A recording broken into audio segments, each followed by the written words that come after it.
Okay, Assalamualaikum warahmatullahi wabarakatuh. I'm Galang Buana Gangga with the student number 2510731010. And in today's video, I will be talking about semantic and pragmatics. So it is still a part of the 9 elements of speech that we have discussed for the past almost 2 months. Yeah, I'm pretty sure it's almost 2 months. And yeah, we are at the end of the discussion of elements of linguistic.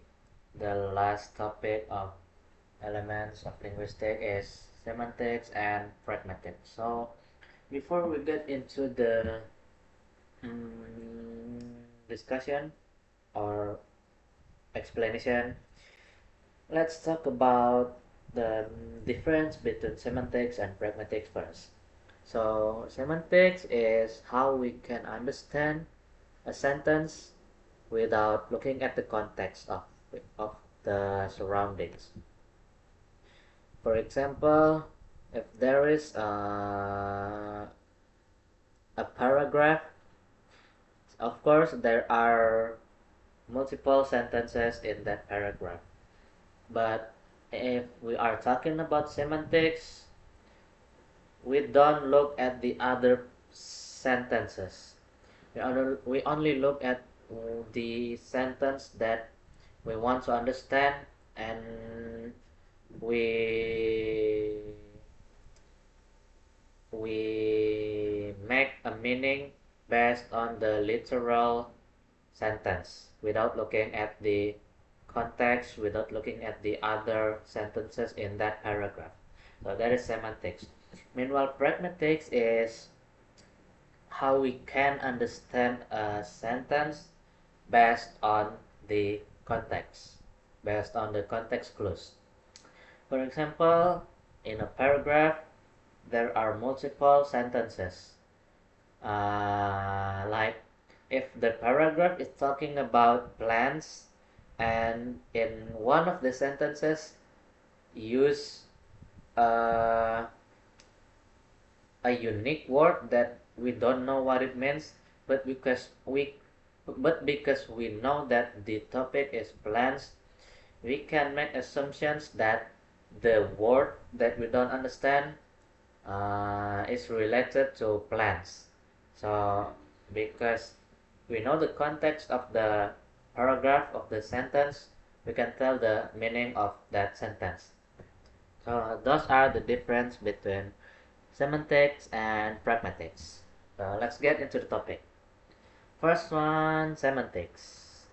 Semantics is how you can understand a sentence by its literal meaning without looking at the context. So in semantics, there are some points. So the first one is sign. Yeah, sign.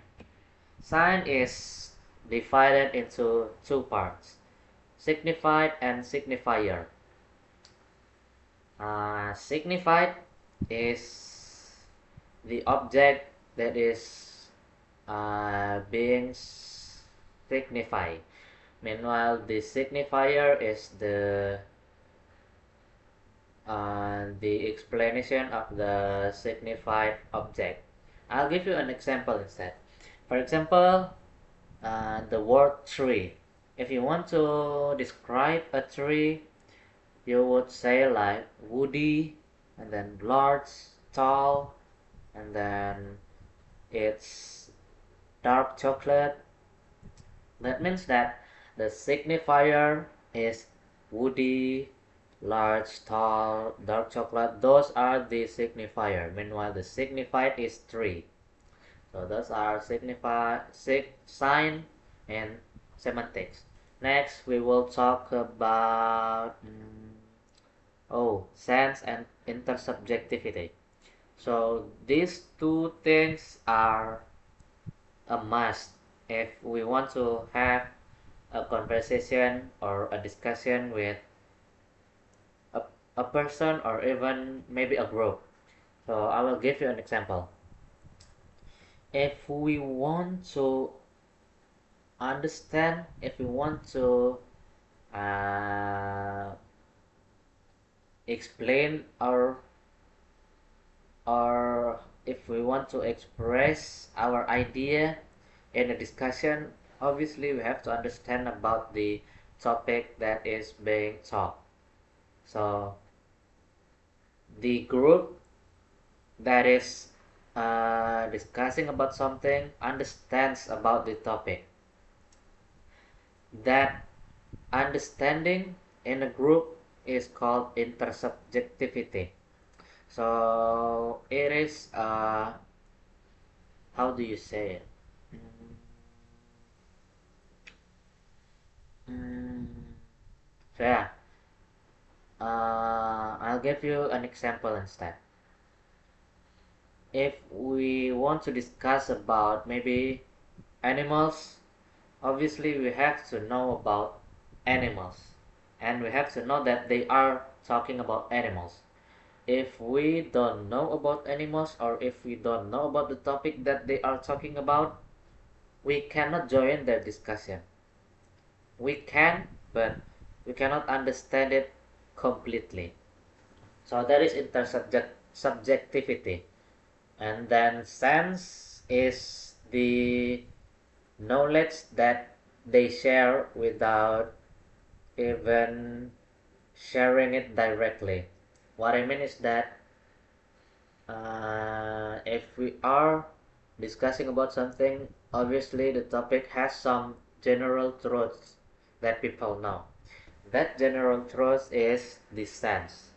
It comes from the word common sense. Like people know the word that is related to the topic, that is sense. That's why sense and intersubjectivity is not, we cannot divide them. They are these two things is not separatable. They have to be together to for us to understand about the discussion. So the next one is lexical meaning relations. Yeah, lexical meaning relations. I'm pretty sure that is it. So it has 4 points. It has synonym, antonym, hyponym, and no, 5 point actually. Antonym, synonym, hyponym, and then polysem and ambiguity. So we all know about antonym and synonym. Synonym is the different word that have same meaning. Meanwhile, antonym is the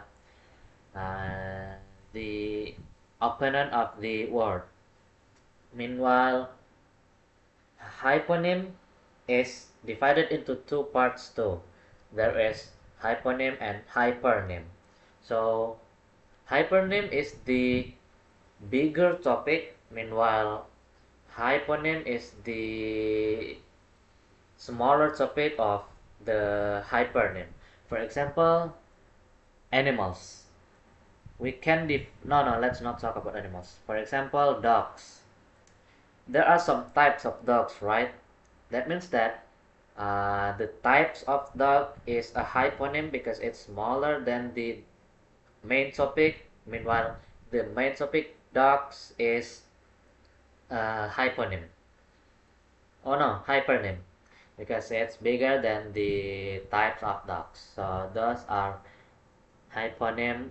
And then the next one is polysem. Yeah, polysem is basically a word that doesn't have a word that have more than one meaning. For example, the word hat. The word hat can be mean for multiple meaning. This is hat, and then hat can be explained also by leader. Hat can be leader too. So those two meaning is different but uses the same word. Yeah. So it is kind of related to pragmatics. Yeah. And then the last one is ambiguity. It is, for example, when you explain about something, but the explainer doesn't make the listener understand. Instead, they make the listener more confused about the topics. So yeah, that is ambiguity. Yeah, if you explain about something to your friends and your friends become more confused because of your explanation, that's ambiguity. So the next one we will talk about pragmatics. Pragmatics is the study of linguistics that learns about context clues. How we can understand a sentence based on the context. So pragmatics is divided into two parts. There is linguistic context and situational context. So linguistic context is how do you say it? I kind of forgot about linguistic context. Wait a minute, let me think first. Linguistic context. So yeah, I basically forgot about linguistic context. I will reread it after this video, but I will move on to the second context, that is situational context. So the sentence that we want to understand, that we want to find the meaning, can be different based on the situation.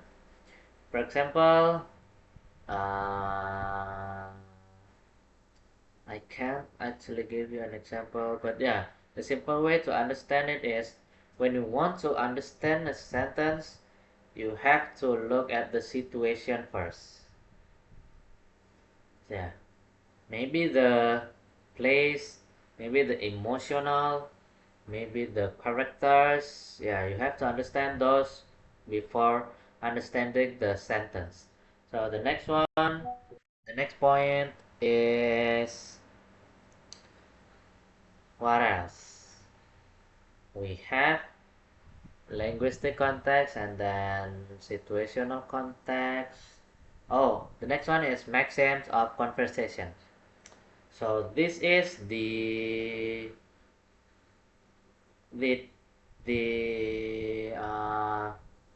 things that we have to understand to make an effective conversation. Yeah, these maxims are divided into four parts: quality, quantity, and then relation and manners. So quality is the quality of the data that we contain.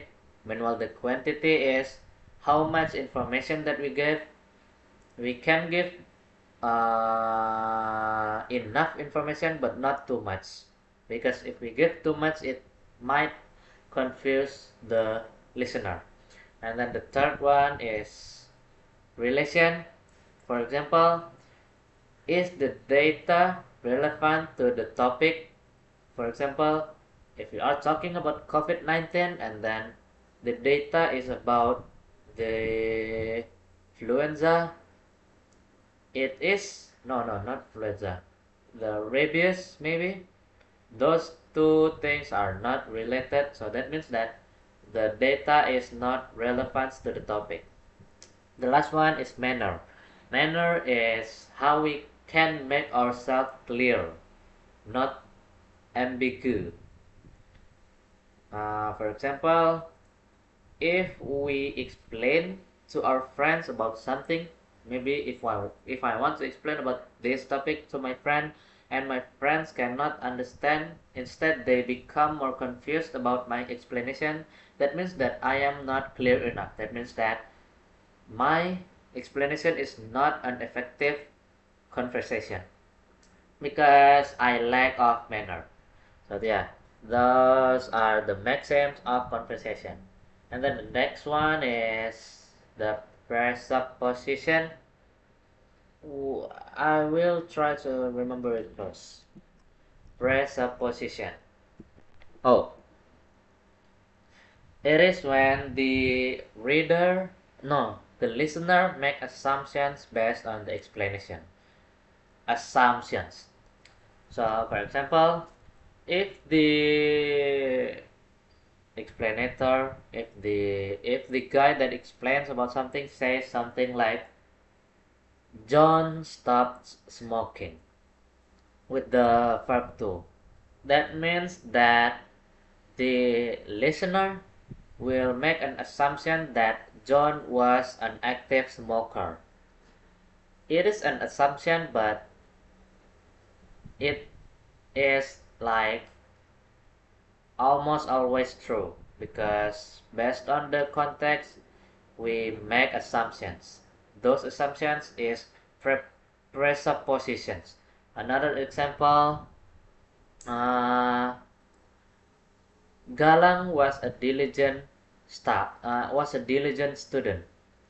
It means that he was a diligent student, and the listener make assumptions that Galang is a lazy student now.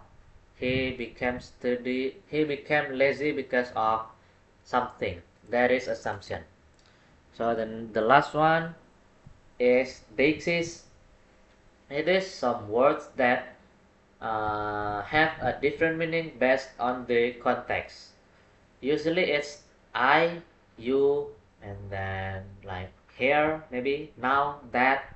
Those are the words that have different meaning based on the context. For example, if I'm on the Universitas of Indonesia and I want to explain about something, I will introduce myself as, hello, I'm Galang Buana Gangga, and uh, today I will be a speaker in Universitas Indonesia. Meanwhile, if I am at the University of Padang, I will say something like, hi, hello, I'm Galang Buana Gangga, and today I will be a speaker in University of Padang. So the subject is the same, Galang Buana Gangga, but the first one, he became a speaker of University of Indonesia. Meanwhile, the second one is still the same person, but he became a different speaker. He became a University of Padang speaker. So those are different because of the context, but it's the same word. So that is deixis. I think that's it for today's video. Thank you for listening. Once again, I'm Galang Buana Gangga with the student number 25-73-1010. If you don't understand about my explanation, I apologize. Thank you.